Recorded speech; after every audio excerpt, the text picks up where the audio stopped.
Kami bersyukur Bapa di surga buat pagi hari ini. Terima kasih buat anugerah-Mu dan kasih karunia-Mu yang senantiasa baru atas kehidupan kami. Bapa di surga, kami pagi hari ini mau belajar kebenaran Recording firman. in progress. Setiap kami, bersihkan hati kami, tahirkan hati kami di dalam nama Tuhan Yesus. Dan kami berkata, pikiran kami tunduk kepada kebenaran firman Tuhan. Dan biarlah benih firman Tuhan yang kami tangkap hari ini akan mengubah pola pikir kami dan menjadikan kami benar-benar mengalami Tuhan, menjadi anak Allah yang dipenuhi dengan kuasa dan otoritas dan mengalami semua kebaikan Tuhan.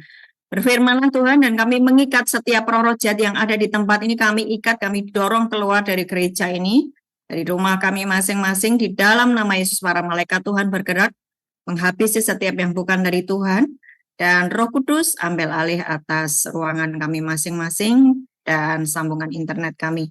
Di dalam nama Tuhan Yesus. Amin. Oke. Shalom semuanya. Shalom. Wow. Silakan duduk. Shalom Pak Japi. Menyapa Bapak Japi, pendeta dari Pontianak ya. Ikut bergabung dengan kita hari ini. Mari kita belajar kenapa sih banyak anak Tuhan itu mengalami yang namanya putus asa. Ya. Dan hari-hari ini terlalu banyak kita melihat di sekeliling kita orang-orang itu mengalami putus asa. Nah, alasannya satu-satunya alasan kenapa banyak anak Tuhan mengalami putus asa adalah karena mereka tidak mengerti apa yang Tuhan sudah sediakan atas kehidupan mereka. Sekali lagi, kenapa banyak anak Tuhan putus asa? Karena mereka tidak mengerti apa yang Tuhan sudah sediakan atas kehidupan buat mereka. Ya, Tuhan itu sudah menyediakan 2000 tahun yang lalu. Yesus sudah mati di atas kayu salib. Yesus bangkit. Yesus naik ke surga, menyediakan tempat bagi kita. Yesus mengampuni dosa kita. Hubungan kita dengan Bapa di surga sudah diselesaikan di atas kayu salib. Enggak ada lagi jarak antara kita dengan Bapa di surga. Artinya bahwa kehidupan kita ini benar-benar seperti zaman Adam dan Hawa sebelum jatuh di dalam dosa. Ya, jadi kenapa mereka menjadi putus asa? Nggak ngerti bahwa Allah Bapa sudah menyediakan segala sesuatu yang mereka butuhkan, yang kita butuhkan untuk kita ini hidup sejahtera di bumi. Ya. Dan mereka juga tidak tahu betapa dahsyatnya hidup di dalam Kristus. Ya, hidup di dalam Kristus ya.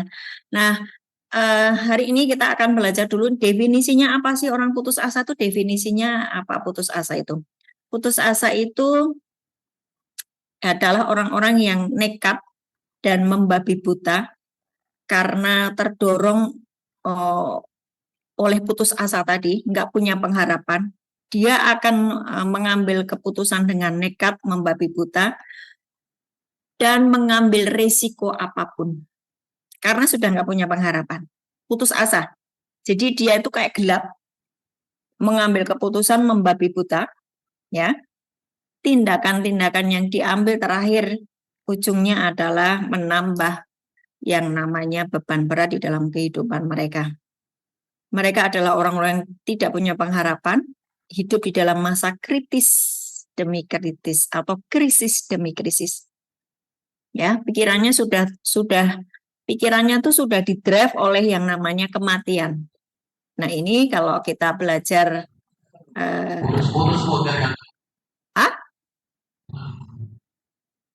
Kenapa? Saya ulang. Putus asa. Saudara masih ngikuti saya? Putus-putus. Masih ngikuti saya? Putus-putus. Oke, masih bisa ya? Terus ya? Terus ya? Atrik, kamu bisa mendengar suara saya enggak?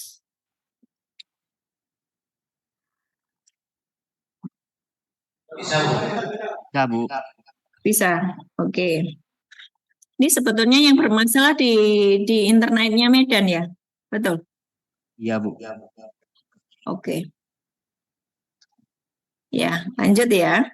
Jadi apa yang disebut dengan putus asa adalah sebuah kehidupan yang sudah nekat, membabi buta, ya, dan dia didorong untuk mengambil risiko, apapun risikonya, dia sudah nggak peduli, ya, karena itu diambil dalam kondisi dia krisis, tidak ada pengharapan.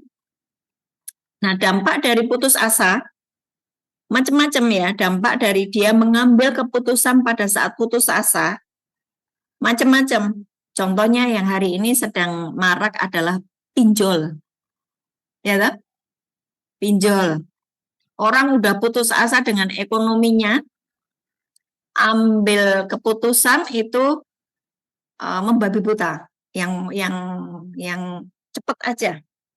Akhirnya dia kejebak dengan pinjol.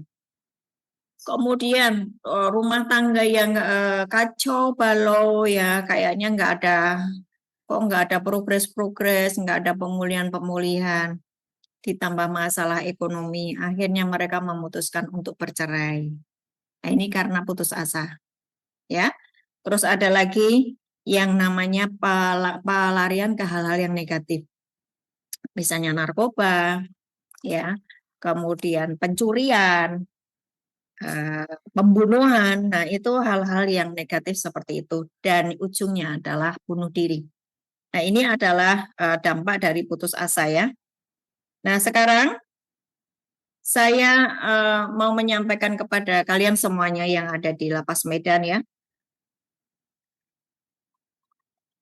Kehidupan bersama dengan Tuhan Yesus Kristus harusnya mengalami yang namanya bukan pasang surut, tetapi semakin naik. Kalau kehidupanmu dalam kehidupanmu sehari-hari, ketika kamu menjalani kehidupan sehari-hari itu mengalami yang namanya pasang surut, kadang di atas, kadang di bawah, kadang naik, kadang turun, kadang berapi-api, kadang sama sekali nggak mau ke gereja. Ini ada yang salah, ya, ada yang salah.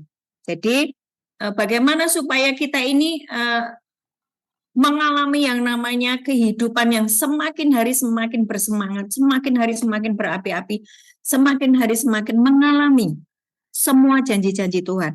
Sehingga nggak ada yang namanya kata-kata putus asa. Ya, kita butuh yang namanya pewahyuan penuh. Kenal siapa Tuhan yang kita sembah. Ya,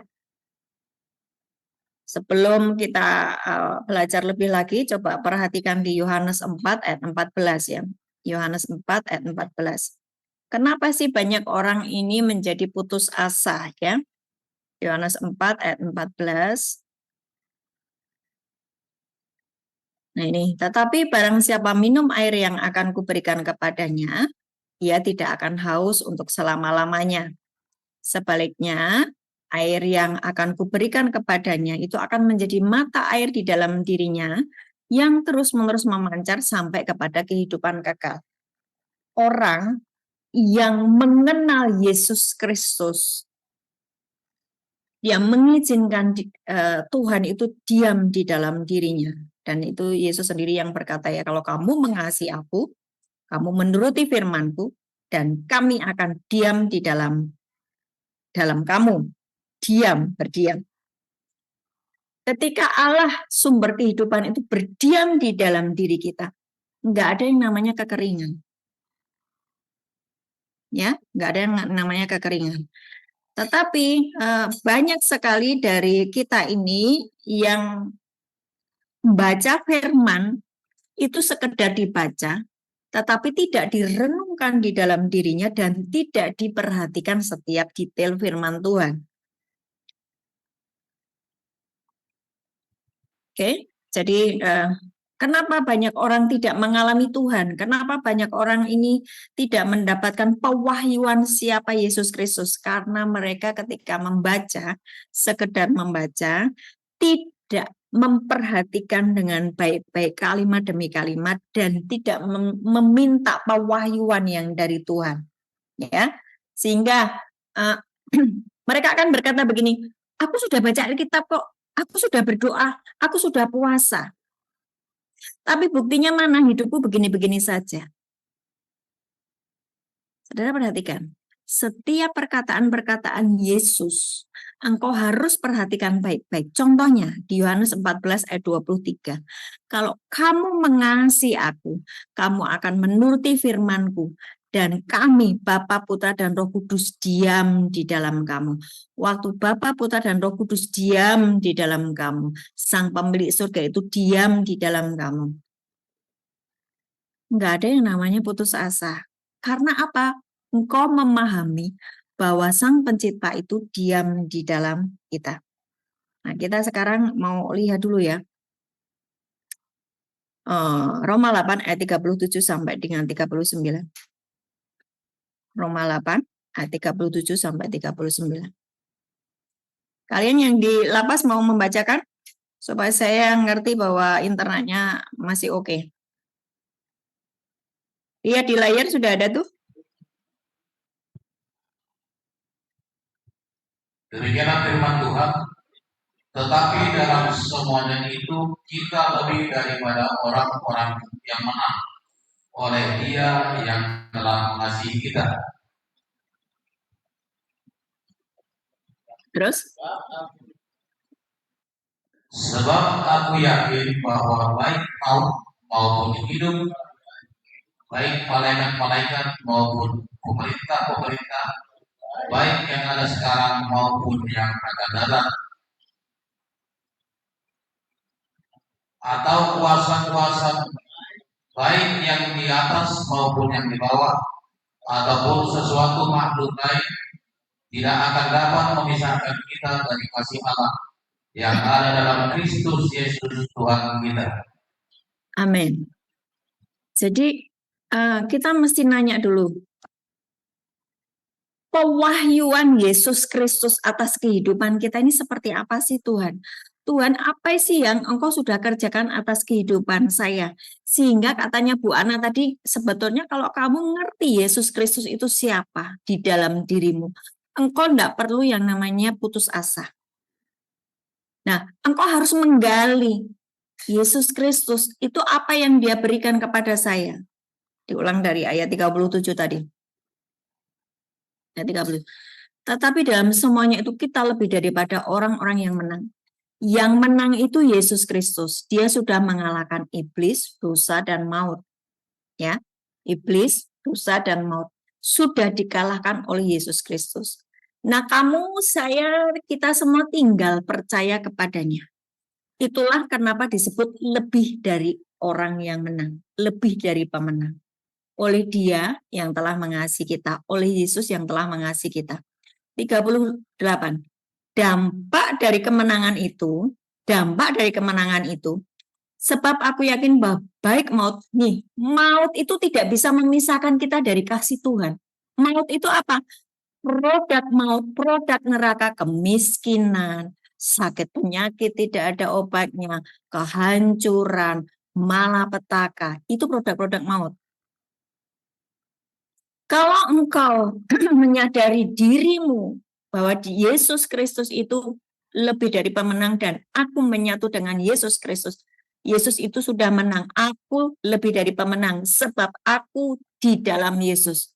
Maka maut maupun hidup, baik malaikat-malaikat maupun pemerintah, baik yang ada sekarang maupun yang akan datang, ya, kuasa-kuasa kegelapan apapun tuh ya, atau kuasa-kuasa baik yang di atas maupun yang di bawah ataupun sesuatu makhluk lain tidak dapat memisahkan kita dari kasih Allah yang ada di dalam Kristus Yesus Tuhan kita.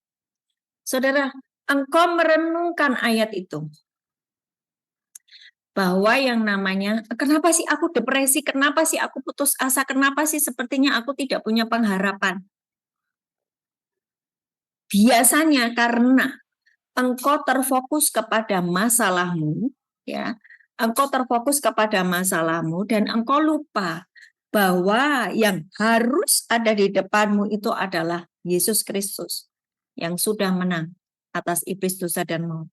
Dan engkau ini adalah baitnya, dan engkau ini adalah tubuhnya, ya, tubuhnya. Terus bagaimana ketika saya menghadapi yang namanya masalah ekonomi? Apa hubungannya saya dengan Yesus? Yesus aja nggak kelihatan, kan gitu ya. Terus bagaimana saya bisa mengambil semua yang Tuhan sudah sediakan? Coba buka di Efesus 1.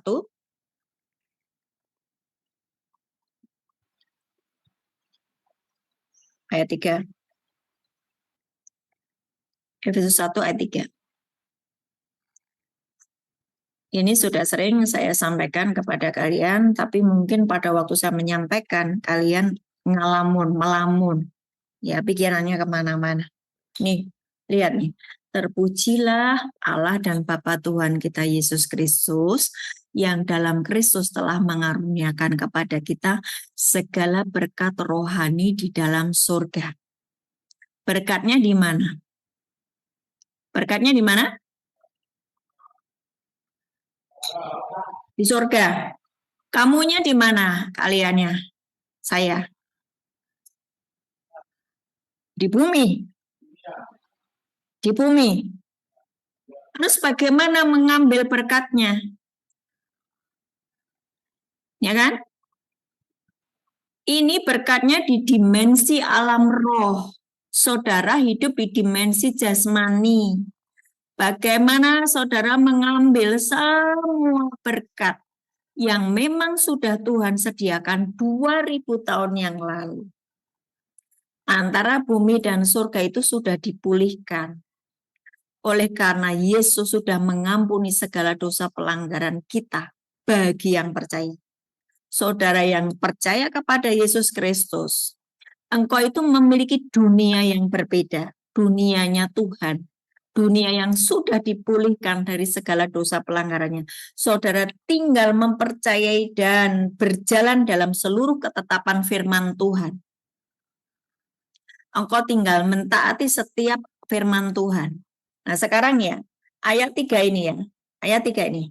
Berkatnya di surga, sayanya masih ada di bumi. Bagaimana saya mengambil berkat yang di surga? Saudara masih ingat Roma 14 ayat 17. Roma 14 ayat 17. Sebab kerajaan surga bukan soal makanan dan minuman. Kerajaan surga adalah tentang 3 kabel. Ya kan? Kebenaran, damai sejahtera, dan sukacita oleh Roh Kudus. Ya kan? Kebenaran, damai sejahtera, dan sukacita oleh Roh Kudus. Kebenaran itu apa sih? Firman Tuhan adalah kebenaran. Kebenaran itu apa sih? Yesus Kristus adalah kebenaran. Ya, saudara baca di Yohanes 17 ayat 17. Yohanes 17 ayat 17. Yohanes 17 ayat 17. Kuduskanlah mereka di dalam kebenaran. Firman-Mu adalah kebenaran. Betul? Firman-Mu adalah kebenaran. Berarti tadi dibilang berkatnya ada di surga. Nah, sekarang Roma 14 ayat 17 ngomong, kerajaan surga bukan soal makanan dan minuman. Kamu bisa mengakses kerajaan surga jika 3 kabelmu nyolok. Apa itu? You jalan di dalam kebenaran. Engkau hidup di dalam damai sejahtera. Damai sejahtera itu apa? Enggak ada konflik batin. Engkau tidak konflik dengan Tuhan. Engkau tidak menyimpan dosa. Engkau tidak sembunyikan dosa. Engkau sudah berdamai dengan Tuhan. Tuhan, aku mengakui dosa dan pelanggaranku. Ampuni aku. Engkau juga tidak berkonflik dengan sesamamu. Tuhan, aku sudah mengampuni dia. Aku mengampuni dia. Aku tidak dendam lagi. Tuhan, aku memberkati dia. Damai sejahtera. Tidak ada lagi kecemasan. Kenapa banyak orang cemas dan tidak bisa tidur? Pikirannya dibawa masuk ke dalam dimensi masa lalu, ketika dia dimaki-maki orang, ketika dia disalah mengerti, ketika dia difitnah, dianiaya, pikirannya tertuju kepada perkataan orang tersebut. Ya, dampaknya apa? Tidak ada damai sejahtera. Oh ya, aku sudah mengampuni, aku sudah memberkati dia. Tapi begitu dia masuk ke kamar, dia teringat kembali kepada apa perkataan-perkataan yang menyakitkan. Pikirannya didrive kembali kepada peristiwa yang baru saja menyakiti tadi. Berarti apa? Tidak ada damai sejahtera. Dampaknya nggak bisa tidur. Setelah nggak bisa tidur 3 hari, 3 malam, kemudian 1 minggu, akhirnya ujungnya depresi. Dampak dari depresi putus asa. Gara-gara apa? Dia tidak hidup di dalam kebenaran. Kebenaran berkata apa? 490 kali. Ampuni 70 kali 7 di dalam 1 hari. Tapi dia masih terluka. Ya, kebenarannya berkata ampuni. Tetapi dia menolak untuk mengampuni. Sehingga jiwanya tetap kondisi terluka, hatinya terluka. Sehingga tidak ada damai sejahtera. Nah, waktu tidak ada damai sejahtera, tidak ada sukacita. Orang yang hidup di dalam daging, ya kan? Kan berarti dia tidak mengampuni, ya kan? Sakit hati, kepahitan, iri hati, pokoknya semua itu daging. Perbuatan daging, kata Galatia 5 ayat 21, tidak akan mendapat bagian dalam kerajaan surga. Sampai sini saudara paham enggak? Coba dibuka Galatia 5 ayat 19 sampai 20. Galatia 5. Nih, perbuatan daging telah nyata. Cabul, cemar, hawa nafsu, terus penyembahan berhala. Penyembahan berhala itu tidak hanya menyembah patung ya, saudara, serakah. Itu disebut juga penyembahan berhala. Itu di Efesus 5 ayat 5. Sihir, perseteruan, berantem terus ya, perselisihan, iri hati, amarah. Yang amarah ini tadi loh. Dia dimarahi orang, dia menjadi marah, sakit hati, nggak bisa mengampuni. Kepentingan diri sendiri, pecideraan, roh pemecah. Terus apalagi? Dengki, nggak bisa mengampuni toh? Dengki, mabuk, pesta pora, dan sebagainya. Terhadap semuanya itu kuperingatkan kamu, seperti yang telah kubuat dahulu, bahwa barang siapa melakukan hal demikian, ia tidak mendapat bagian dalam kerajaan Allah. Efesus 1 ayat 3 berkata, segala berkat sudah disediakan buat kita yang hidup di bumi. Terpujilah Allah Bapa Tuhan kita Yesus Kristus dalam Kristus telah mengaruniakan kita segala berkat rohani. Berkatnya ada di dalam surga. Surga bukan bicara tentang makanan dan minuman. Surga itu bicara tentang 3 hal. You hidup di dalam kebenaran. You hidup di dalam damai sejahtera. Engkau hidup di dalam sukacita. Maka sebetulnya engkau sudah masuk ke dunianya Tuhan. Waktu engkau masuk ke dunianya Tuhan, artinya engkau hidup di dalam roh. Bukan daging. Ya kan? Kau hidup di dalam roh. Nah, Allah yang kau sembah adalah roh. Allah yang kau sembah itu roh. Barang siapa menyembah dia harus menyembah di dalam roh dan kebenaran. Ya kan? Nah, ketika kita sudah memutuskan untuk hidup di dalam roh, dituntun oleh roh, tidak lagi hidup di dalam daging, saudara itu bisa mengakses semua berkat yang sudah Bapa sediakan. Jadi tidak perlu saudara putus asa dan mata gelap dan membuat keputusan pinjol, membunuh orang, mencuri, narkoba, bercerai. Di sini paham? Di sini saudara paham nggak? Halo? Lapas Medan, saudara masih bisa ngikuti saya? Wow, internetnya dia. Halo Medan, Masih Bu. masih? Masih bisa ya? Jadi ngerti ya sekarang ya, kira-kira kenapa kok orang itu Masih Bu. putus asa ya? Karena dia tidak menyadari, dia tidak mengerti apa yang Tuhan sudah sediakan atas kehidupannya. Tuh, dia tuh nggak paham bahwa Yesus sudah menyediakan semuanya. Oke? Nah, sekarang bagaimana prakteknya mengambil segala berkat tadi? Ya kan? Kan banyak yang putus asa karena apa yang diharapkan nggak tercapai. Apa yang diinginkan nggak dapat. Dia sudah berdoa berkali-kali nggak dikabulkan. Bagaimana sekarang segala berkat rohani yang di surga itu saya bisa mengaksesnya?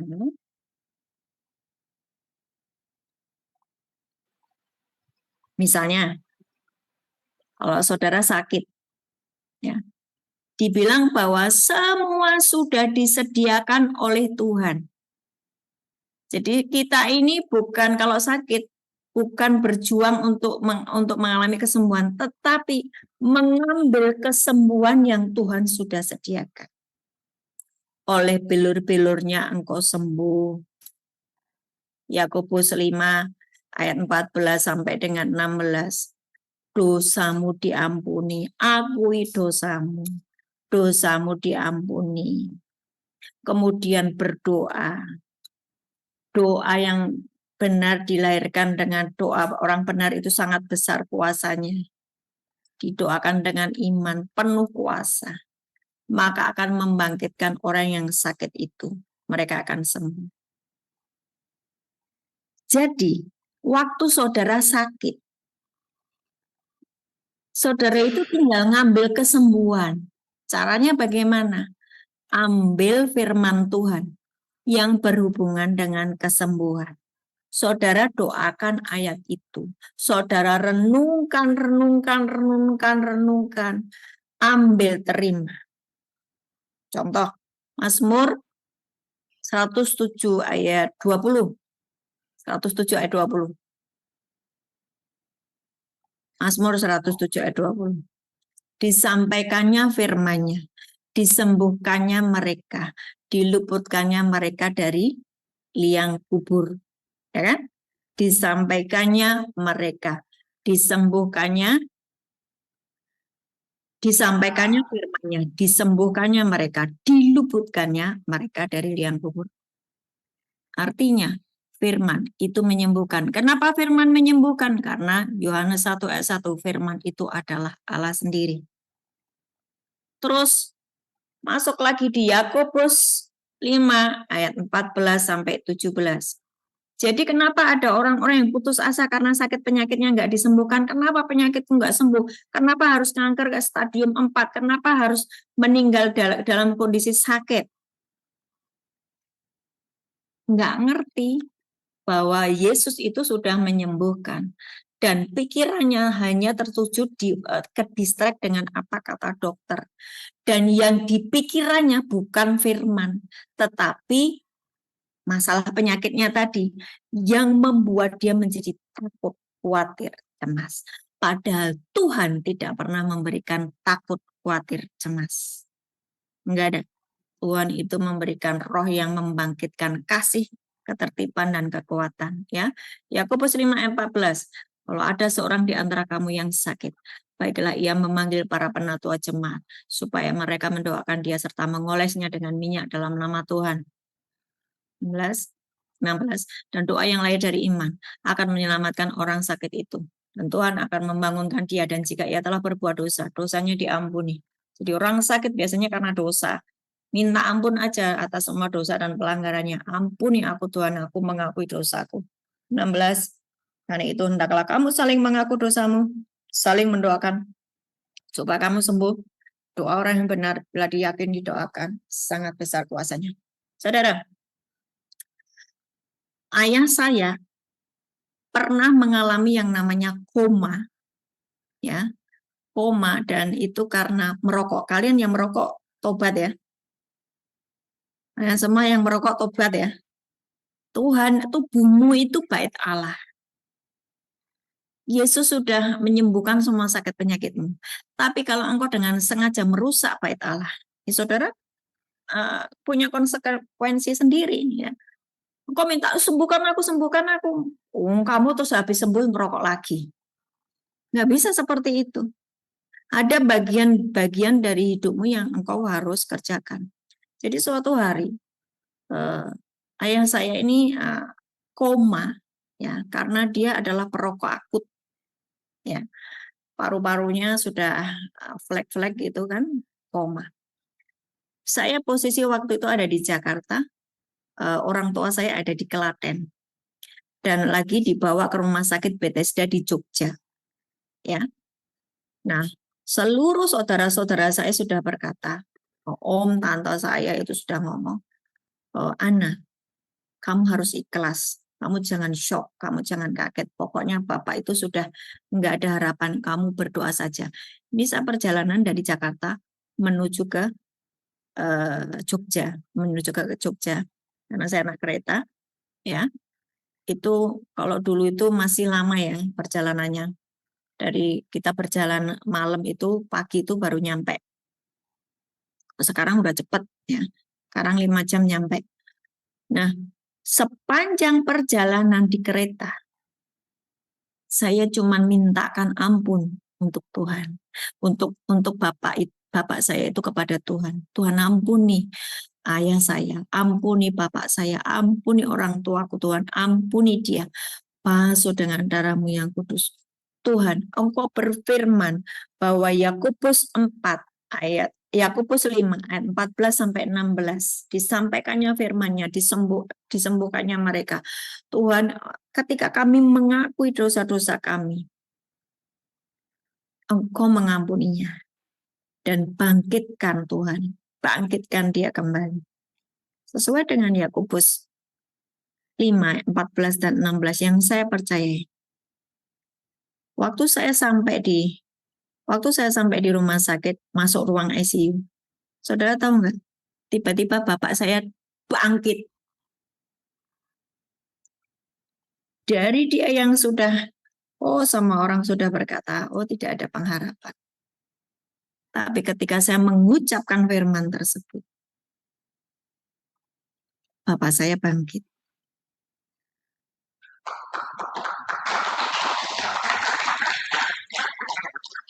Saya mau memberitahukan kepada kalian semua, tidak ada alasan anak Tuhan putus asa. Di dalam Yesus selalu ada pengharapan. Tidak ada yang boleh putus asa. Karena Yesus itu adalah jalan kebenaran dan kehidupan. Tidak ada yang mati di dalam aspek hidupmu. Aspek ekonomimu kalau mati, saudara tinggal mengucapkan firman tentang berkat. Ulangan 28 ayat 1.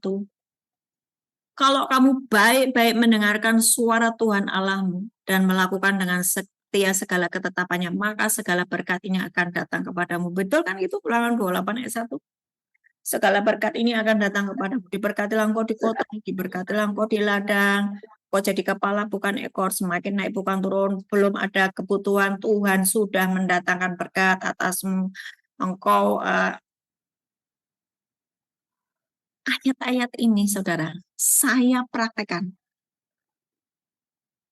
Engkau makin naik bukan turun. Makin naik bukan turun. Usia saya ini 57. Suami saya itu usia 59, hampir 60. Ini adalah usia-usia pensiun. Ya, orang kalau pensiun itu kan ngomong gini, udah pensiun, nanti semuanya merosot. No, tidak ada itu merosot. Kenapa? Karena saya mempercayai firman Tuhan. Kamu akan diangkat menjadi kepala bukan ekor, semakin naik bukan turun. Nggak ada tuh kata-kata kalau sudah pensiun ya turun, nggak ada kan? Itu kamu yang bikin sendiri. Betul nggak? Kamu yang bikin sendiri. Kalau saya mah ngikutin aja apa kata Tuhan. Ulangan 28 ayat 1 sampai 14. Kamu semakin naik bukan turun. Ayat itu saya pakai, saudara. saya pakai. Nah, justru setelah pensiun, Tuhan itu memberkati kehidupan kami. Karena apa? Mempercayai firman Tuhan tadi. Justru setelah pensiun. Kenapa pensiun? Kenapa Bu Ana ini hanya ibu rumah tangga biasa? Ya, setiap kali saya pelayanan di tempatmu kan aku kasih makanan tuh. Udah enggak? Dari mana duitnya? Jadi setiap firman yang saya ucapkan, saya percayai. Saya hidup di dalam roh. Karena surga itu roh dimensinya. Berkatnya juga di roh. Efesus 1 ayat 3 tadi. Berkatnya di surga. Surga itu roh. Banyak orang itu memahami begini. Oh iya, nanti kalau saya sudah sampai di surga baru hidup saya nikmat. Ya salah. Iya, oke, nanti di surganya, tapi kan masih lama. Lah terus selama masih hidup di bumi menderita begitu? Enggak begitu. Hari ini semenjak engkau ada di bumi, kalau hidupmu tidak di dalam daging, manusia lamamu sudah engkau tanggalkan. Engkau hidup sebagai manusia baru, ciptaan yang baru. Engkau bermasalah di jiwamu. Jiwamu isinya pikiran, perasaan, keinginan, hati nuranimu sudah diselaraskan dengan firman. Engkau hidup di dalam roh. Engkau bisa mengakses semua berkat yang sudah Bapa sediakan. Caranya bagaimana? Pakai mulutmu. Caranya bagaimana?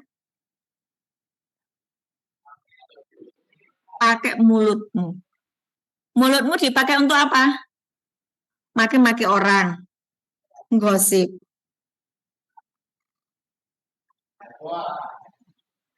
Ucapkan firman. Yang berhubungan dengan apa yang kau butuhkan. Sudah dipraktekkan belum?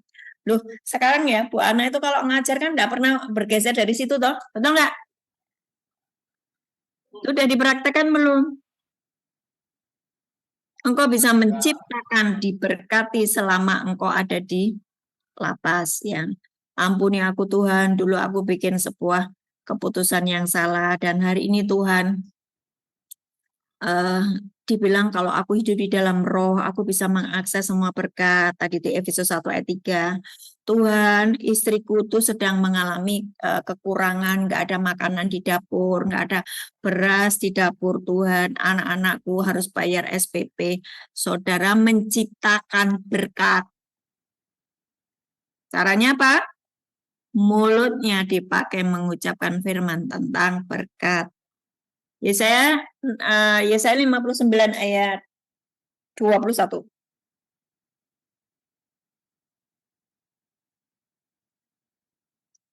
Yesaya 59 ayat 21.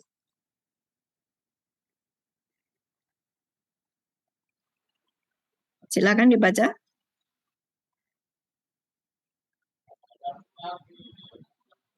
Adapun aku, inilah perjanjianku dengan mereka, firman Tuhan, rohku yang menghinggapi engkau, dan firmanku yang kutaruh dalam mulutmu, tidak akan meninggalkan mulutmu, dan mulut keturunanmu, dan mulut keturunan mereka, dari sekarang sampai selama-lamanya, firman Tuhan. Amin. Inilah perjanjianku dengan mereka, firman Tuhan. Rohku yang menghinggapi engkau. Di dalam dirimu ada Roh Kudus kan? Firmanku yang kutaruh dalam mulutmu. Lidahmu mengucapkan firman. Maka apapun yang kamu ucapkan itu akan terjadi. Buka di Amsal 18 ayat 21. Amsal 18 ayat 21. Silakan dibaca. Di layar sudah ada. Hidup mati dikuasai lidah. Siapa suka menggemarkannya akan memakan buahnya. Nih. Amin.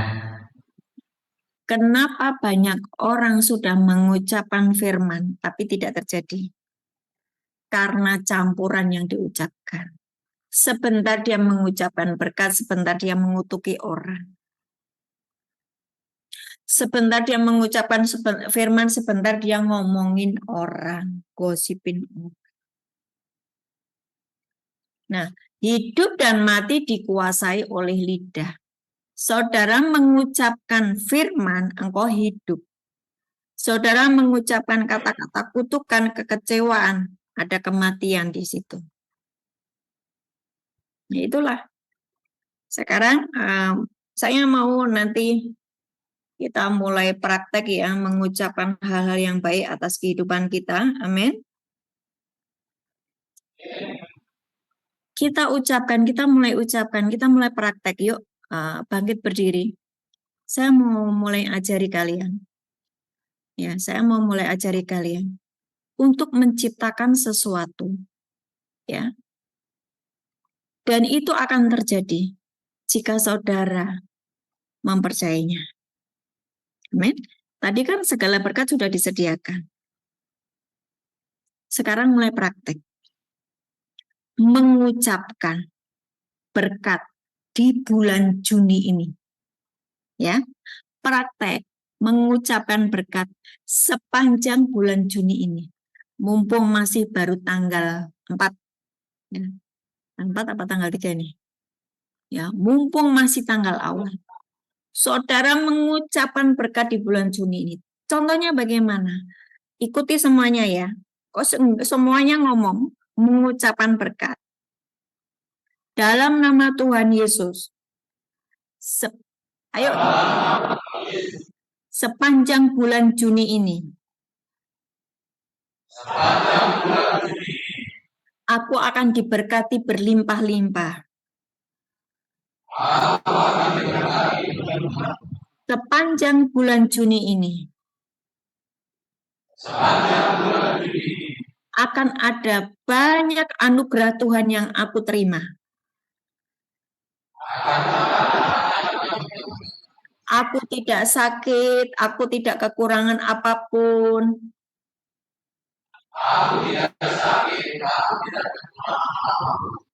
Aku diberkati, keluargaku diberkati.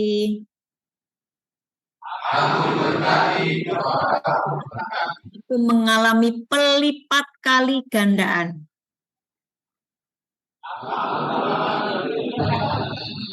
Aku mengalami terobosan. Aku mengalami kebaikan Tuhan dan sesamaku.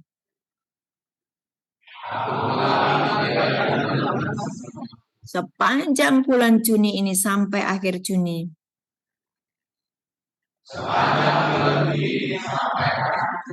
Aku menikmati realita Tuhan. Aku menikmati janji-janji Tuhan. Dalam nama Tuhan Yesus. Amin. Seperti itu contohnya. Seperti itu contohnya. Mulutmu jangan dipakai untuk mengucapkan hal-hal yang negatif. Waktu saudara mengucapkan hal negatif, saudara sedang menciptakan kematian dalam aspek hidupmu. Tapi ketika saudara mengucapkan firman seperti yang kau butuhkan, maka engkau sedang menciptakan sesuai firman tadi. Paham ya? Silakan duduk lagi. Silakan duduk. Nah, sekarang, adakah di antara kalian yang punya masalah dan ingin didoakan? Angkat tangan. Adakah saudara yang punya masalah dan ingin didoakannya? Satu-satu. Saudara ingin didoakan apa? Kasih mic-nya, Pak. Kasih mic-nya. Yang angkat tangan tadi. Ya, saudara, Bapak ini yang baju merah mau didoakan apa, Pak?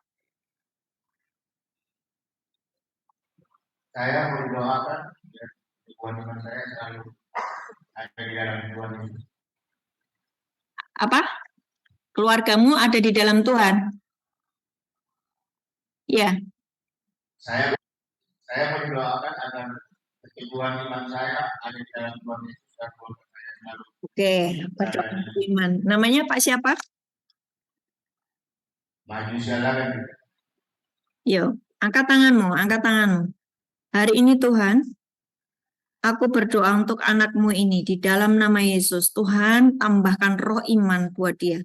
Aku mencabut setiap ketakutan, kekhawatiran, kecemasan, ketidakpercayaan. Aku hadir di dalam nama Tuhan Yesus.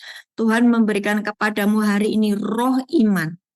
Ketika engkau mengucapkan firman, ada iman yang mulai muncul di dalam dirimu.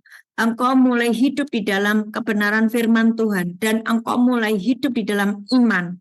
Dan roh iman itu ditambahkan kepadamu. Dan mulai hari ini hidupmu ada di dalam anugerah Tuhan. Bahkan engkau akan memakai seluruh hidupmu ini untuk kemuliaan Tuhan. Lewat hidupmu, keluargamu diselamatkan karena engkau memiliki iman yang memindahkan gunung di dalam nama Yesus. Amin. Oke, ada lagi? Ada lagi? Ya, mau didoakan apa Pak? Saya nggak jelas dengan. Coba maju supaya suaranya lebih jelas. Maju, maju, maju. Maju Pak.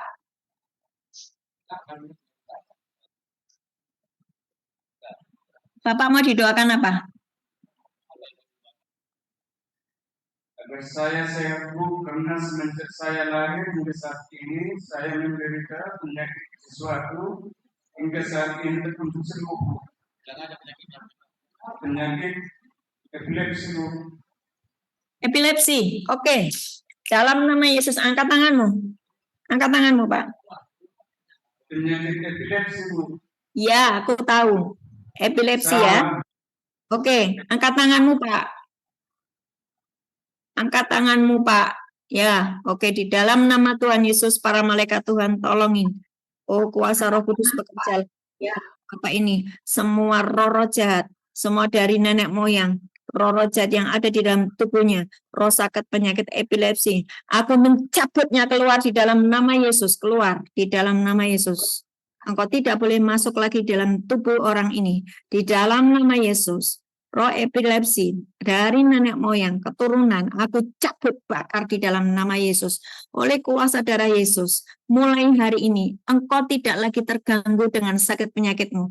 Engkau tidak lagi kejang-kejang, mulai dari hari ini. Sebab oleh bilur-bilur Tuhan Yesus, engkau sudah disembuhkan, dosamu sudah diampuni, jadilah sembuh. Tubuhmu adalah bait Allah. Tempat roh Allah bertata, bukan tempat sakit penyakit, bukan tempat roh-roh jahat, bukan tempat roh-roh epilepsi. Demi nama Yesus, keluar sekarang. Yes, terima kesembuhan.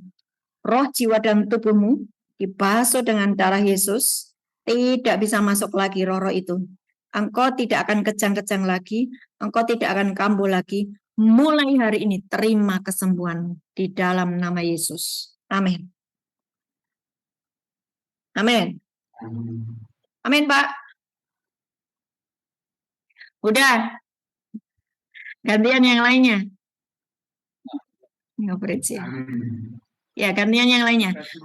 Di sananya nge-lag Bu. Yang nge-lag.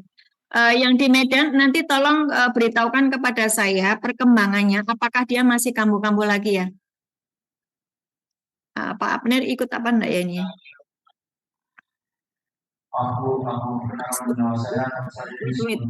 Nanti beritahu kepada saya perkembangannya atas Bapak yang baju putih tadi. Apakah dia masih kambuh-kambuh epilepsinya? Bulan depan kasih laporan kepada saya ya. Harusnya sudah tidak lagi kambuh. Oke? Kasih tahu ya perkembangannya ya. Oke. Ya Bu. Bu, aku kalau doakan aku penyakit ini mulai hari Sabtu. Apa? Ibu yang ini bibir sama mataku mulai dari wajahku ini ya sebelah ini mati gitu. Sampai mataku yang sebelah ini nggak dipikir pun nggak mau apa gitu. Oke. Stroke ya, stroke sebelah ya.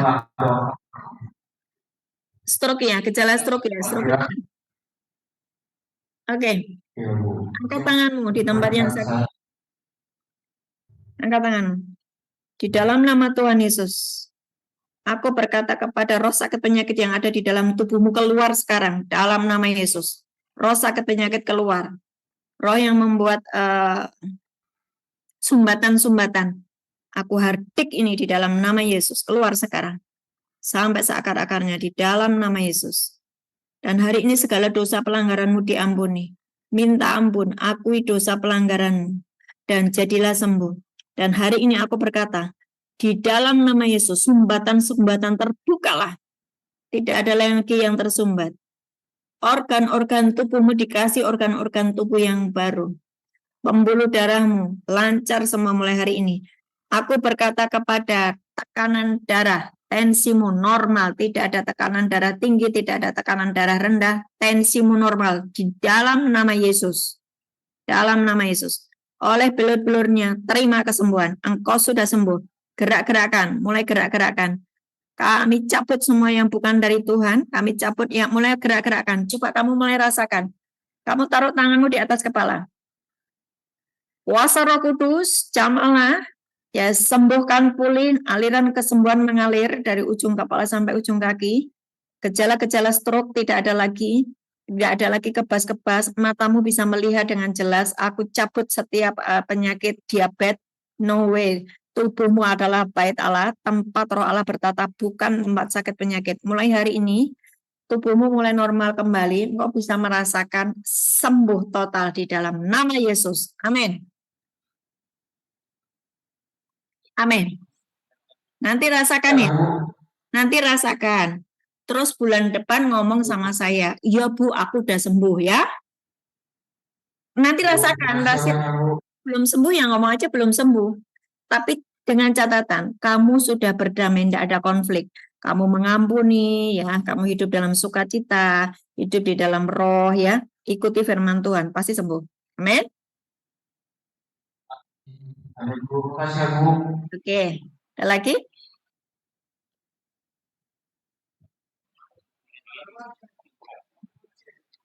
Terima kasih atas semuanya. Ya. Saya mau menyampaikan sama saudara saya, anak-anak saya dalam keadaan sakit. Setelah saya masuk ke penjara ini, musibah yang datang kepada anak saya, kepada keluarga saya, dan doaku sebenarnya ada dalam doaku. Tuhan sertai anak-anakku, tapi anakku ada orang sakit, ada yang tabrak, ada yang tangannya nggak mampu, lumpuh, gitu. Jadi saya mau didoakan sama ibu. Iya, saya minta sama ibu didoakan anak-anak saya biar sembuh. Terima kasih.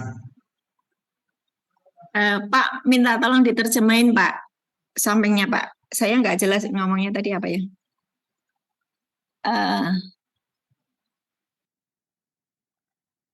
Bisa dibantu diperjelas, saya nggak bisa dengar. Nah, ya dibantu Pak, dibantu diterjemahin. Dia minta tolong keluarganya didoakan Bu. Oke. Ya, dia minta tolong anaknya didoakan Bu karena baru kecelakaan dan sakit, supaya ibu bawa dalam doa supaya mengalami kesembuhan itu. Terima kasih. Oke, mari kita berdoa ya Pak. Hari ini kami sepakat berdoa untuk keluargamu di dalam nama Tuhan Yesus. Tuhan, aku berdoa untuk keluarga Bapak ini Tuhan, yang anaknya sedang mengalami sakit atau anaknya sedang mengalami masalah apapun. Ambil alih Tuhan, mari Tuhan hadir di rumah mereka masing-masing. Siapapun itu Tuhan, hadir Tuhan, tolongi Tuhan anak-anaknya Bapak ini Tuhan, sembuhkan, pulihkan di dalam nama Yesus. Apapun yang sedang terjadi di dalam kehidupan mereka Tuhan, Engkau tolongi dia. Engkau tolongi mereka, Engkau hadir menolong mereka Tuhan, sembuhkan, pulihkan Tuhan, baik ekonomi, kesehatannya, apapun Tuhan, keluarga ini penuhi dengan sukacita, damai sejahtera, dijamah, dipulihkan di dalam nama Yesus. Berdoa juga untuk Bapak ini Tuhan, Engkau yang terus berbicara dalam mimpi, dalam penglihatan, Tuhan bicara bahwa Engkau sangat mengasihi dia di dalam nama Yesus. Amin. Oke. Ada lagi? Terima kasih.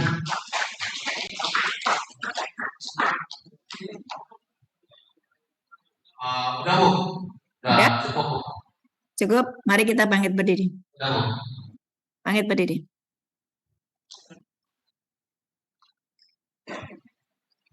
Yuk kita berdoa ya. Saudara, engkau bisa mengucapkan apa saja yang menjadi pergumulanmu. Ucapkan. Ngomong sama Tuhan. Dan minta ampun kalau selama ini engkau hidup di dalam daging. Karena surga itu roh. Tuhan itu roh. Kalau engkau tetap di dalam daging, makanya banyak yang namanya penderitaan. Membuat engkau putus asa.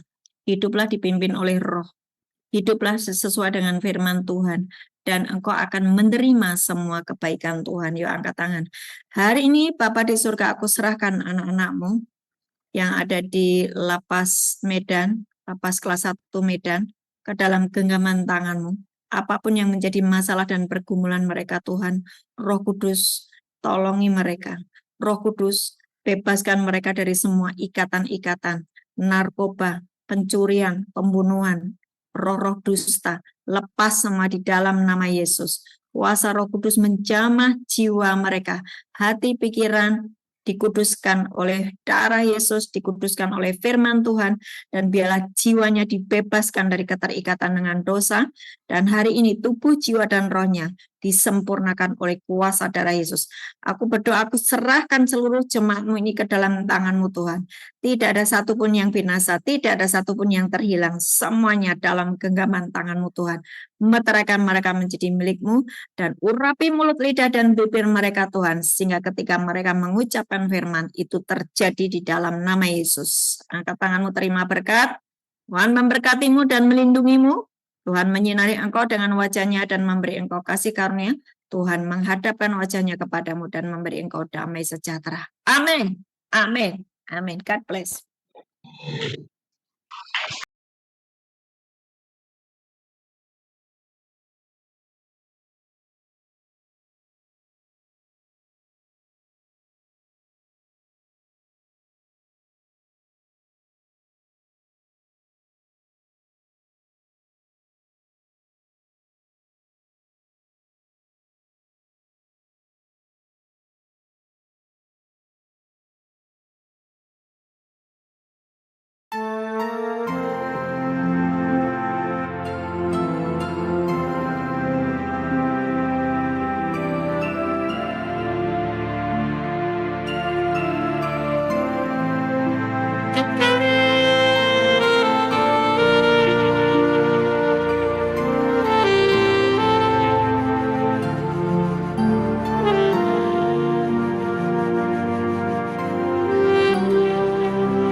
Tuhan adalah terang dan keselamatanku. Pada siapa ku harus takut? Tuhan adalah benteng di dalam hidupku. Pada siapa aku harus gentar? Satu hal telah ku pinta kepada Tuhan, itulah yang ku ingini, diam di rumah Tuhan seumur hidup, menyaksikan kemurahan Tuhan, menikmati baik kudusnya, lindungiku dalam pondoknya. Saat bahaya menghampiriku, di kemahnya Dia